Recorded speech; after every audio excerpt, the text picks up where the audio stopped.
1991 में जो place of worship act बना था, इसको हम लोगों ने सुप्रीम कोर्ट में चैलेंज किया हुआ है और इसकी वैलिडिटी पे आज सुनवाई हुई है। हमारा ये कहना है कि पार्लियामेंट के पास ये कानून बनाने की पावर ही नहीं है। जो place of worship with in country है वो सेंट्रल का सब्जेक्ट नहीं, वो स्टेट सब्जेक्ट है।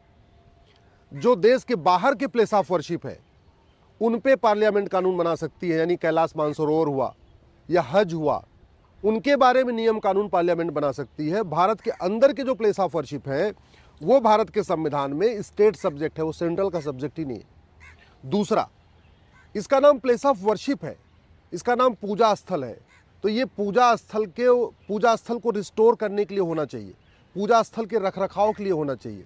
ये पूजा स्थल जो गुलामी के दौरान तोड़े गए थे उनको मैनेज और मेंटेन करने के लिए होना चाहिए, उनको वापस लेने के लिए होना चाहिए, न कि बाबर, हुमायूं, तुगलक, गजनी, गोरी के इल्लीगल काम को लीगलाइज करने के लिए। गुलामी के दौरान जो हमारे मठ मंदिर तोड़े गए, पार्लियामेंट उनको कानून बना के लीगलाइज नहीं कर सकती है। इल्लीगल काम कभी भी लीगल नहीं हो सकता, इल्लीगल काम हमेशा इल्लीगल ही रहेगा। ये प्लेस ऑफ वर्शिप एक्ट हमें कोर्ट जाने से रोक रहा है, ये कह रहा है कि नहीं मुकदमा चलेगा ही नहीं।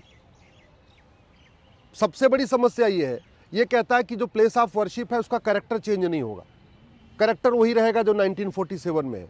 तो मंदिर का कैरेक्टर कभी बदलता ही नहीं है। मंदिर का आप गुंबद तोड़ दीजिए, उससे मंदिर का कैरेक्टर नहीं बदलेगा।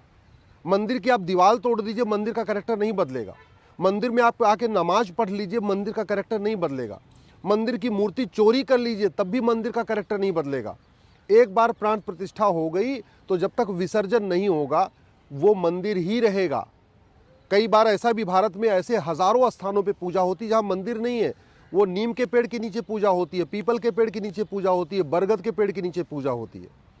और कई बार ऐसा होता है आंधी तूफान में वो पेड़ टूट जाता है, पेड़ की डालियां टूट जाती हैं, लेकिन वहां का जो मंदिर की पवित्रता है वो भंग नहीं होती।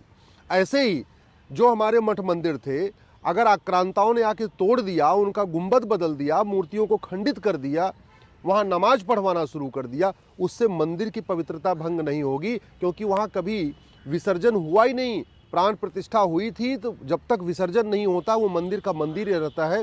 Once a temple always a temple, इसको माननीय सुप्रीम कोर्ट भी कई बार कह चुके। दुख इस बात का है कि ये जो प्लेस ऑफ वर्शिप है ये बाबर, हुमायूं, तुगलक, गजनी, गोरी, खिलजी, औरंगजेब, शाहजहां के इलीगल काम को लीगलाइज करता है। और इस देश के बड़े बड़े जिसको इंटेलेक्चुअल्स कहते हैं वो इस कानून के समर्थन में आए हुए। Former chief election commissioner SY Qureshi साहब आए हुए, दिल्ली के फॉर्मर लेफ्टिनेंट गवर्नर नजीब जंग साहब आए हुए हैं। ये कह रहे नहीं ये कानून चलना चाहिए, कानून चलना चाहिए मतलब